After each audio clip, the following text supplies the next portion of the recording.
Buenos días, Katy Fernández te saluda. Qué lindo que podamos volver a estar juntos para abrir la palabra de nuestro Papá Celestial. Te invito a que traigas tu Biblia y que oremos antes de abrirla. Amante Padre Celestial, gracias por tu carta de amor, que es como una guía segura, que es como un mapa que nos guía hacia la vida eterna. Ahora, Padre, vamos a abrir tu palabra. Entonces te suplicamos que el mismo Espíritu que inspiró a los profetas nos ilumine para poder entender el mensaje que tenés hoy para cada uno de nosotros.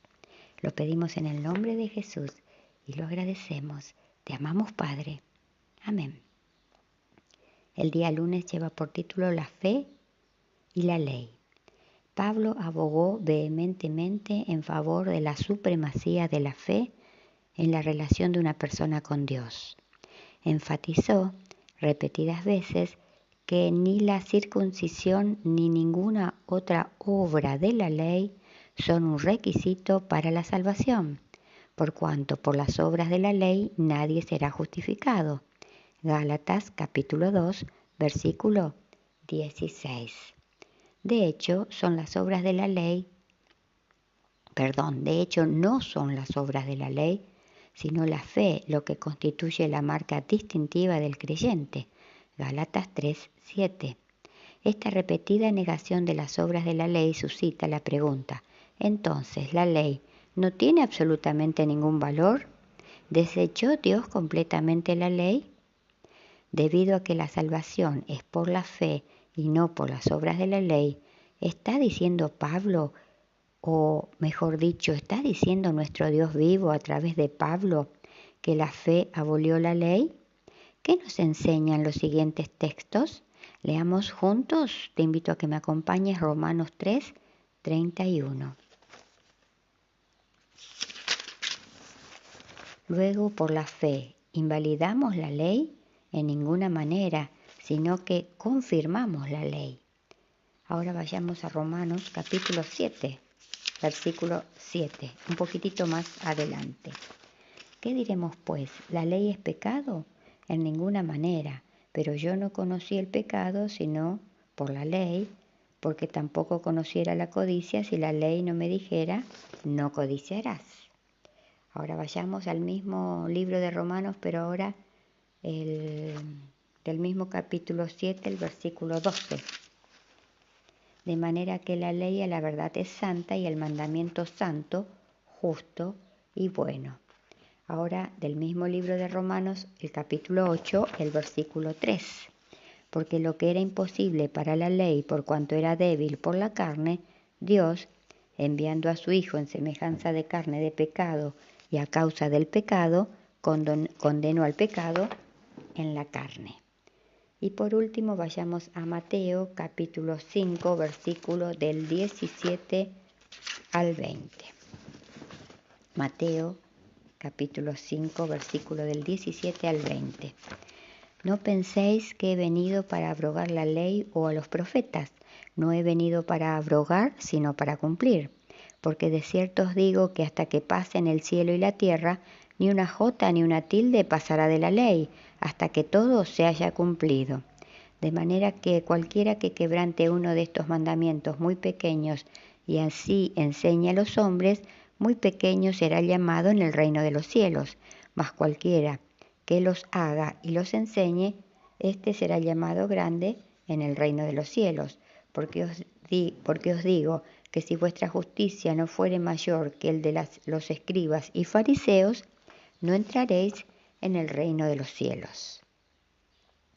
La exposición acá en Romanos 3 es análoga a su comentario sobre la fe y la ley en Gálatas. Al presentir que sus afirmaciones podrían llevar a algunos a concluir que está exaltando la fe a expensas de la ley, acá Pablo nos hace la pregunta retórica: ¿luego por la fe invalidamos la ley? La palabra traducida como invalidar en este texto es katargeo. Pablo utiliza esta palabra con frecuencia y se la puede traducir como hacer nula, abolir, perder su poder o incluso destruir. Indudablemente, si Pablo hubiese deseado apoyar la idea de que la ley de alguna manera había sido abolida en la cruz, como afirman algunos hoy, este habría sido el momento. Pero nuestro Dios vivo a través de Pablo no solamente niega esa idea con un enfático no, sino también en realidad afirma que su evangelio confirma la ley. El plan de la justificación por la fe revela cómo respetó Dios su ley cuando fijó y proveyó el sacrificio expiatorio. Si la justificación por la fe invalidase la ley, entonces no habría habido necesidad de la muerte expiatoria de Cristo para liberar al pecador de sus pecados y restablecer su paz con Dios. Además, la fe genuina implica en sí misma una disposición sin reservas a cumplir con la voluntad de Dios mediante una vida de obediencia a su ley. La verdadera fe, basada en el amor pleno por el Salvador, solo puede inducir a la obediencia. Piensa detenidamente en todo lo que implicaría si nuestro Dios vivo a través de Pablo efectivamente hubiera dado a entender que la fe anula la necesidad de guardar la ley. Entonces, por ejemplo, el adulterio, el robo e incluso el homicidio dejarían de ser pecados. Piensa en la tristeza y el dolor y el sufrimiento que podrías ahorrarte si simplemente obedecieras la ley de Dios. ¿Qué sufrimientos has padecido absolutamente como resultado de la desobediencia a la ley de Dios? Ahora pasamos al devocional, que hoy lleva por título Echad fuera los dioses extraños. Habló entonces Samuel a toda la casa de Israel diciendo: Si de todo vuestro corazón os volvéis a Jehová, quitad de entre vosotros los dioses ajenos y a Astarot, y dedicad vuestro corazón a Jehová y servidle solo a él, y él os librará de las manos de los filisteos. 1 Samuel 7:3. Hace muchos años conocí a un hombre sincero que era víctima del alcoholismo, aunque no lo reconocía y se calificaba apenas como un bebedor social. Sin embargo, su vida y la de su familia estaban completamente perturbadas por la bebida. En realidad, deseaba abandonar el vicio, pero no podía. Durante una semana de oración que dirigí, escuchó hablar sobre las maravillas y de las maravillosas obras del Espíritu Santo que lleva a los hijos sinceros a la victoria. También oyó hablar de que el ser humano tiene que esforzarse para no quebrar la comunión, la unión permanente con Jesús, y que la victoria sería el resultado de esa comunión. Algunos meses después nos encontramos nuevamente y él, desanimado, me contó que la comunión con Cristo no resolvía el problema de la bebida. Él oraba constantemente, le pedía fuerzas a Dios para abandonar el vicio, pero el bar de la casa continuaba lleno de bebidas importadas que conservaba con mucho cariño. Sentado en su sala leía la Biblia y oraba mientras sus ojos miraban las bebidas seductoras. El versículo de hoy dice: Si de todo corazón os volvéis a Jehová, quitad de entre vosotros los dioses ajenos. ¿Cómo olvidar a una mujer extraña mientras se conserva la foto y el número telefónico de ella? ¿Cómo abandonar el cigarrillo mientras existen dos atados escondidos en el cuarto? ¿Cómo conseguir la pureza de pensamientos mientras las revistas y los videos pornográficos están en los cajones? Quitad los dioses ajenos y a Astarot de entre vosotros, es la orden divina. Corta el cordón umbilical con el pecado.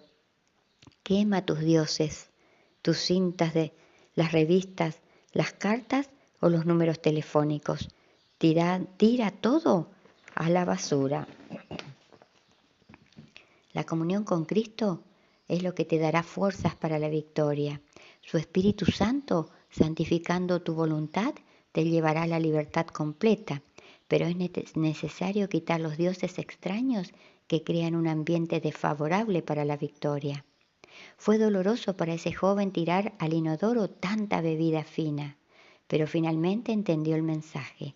Quitó de en medio de su casa los dioses extraños y hoy se regocija en la bendita esperanza del pronto regreso de Cristo Jesús, mientras avanza de victoria en victoria hasta la victoria final. Que en este nuevo día que tenemos por delante puedas pensar, ¿hay algo en tu vida que debe ser arrojado, tirado a la basura? Que nuestro Dios vivo, que nuestro Dios todopoderoso te ayude hoy a hacerlo. Y recordemos hoy también, si nuestras palabras no ayudan, no confortan, no hacen bien o no alegran, que nuestro Dios creador te libre de pronunciarlas. Que la paz del Dios todopoderoso te acompañe y te bendiga. Te espero mañana, si Dios quiere. Y muchas gracias porque estás allí acompañándome.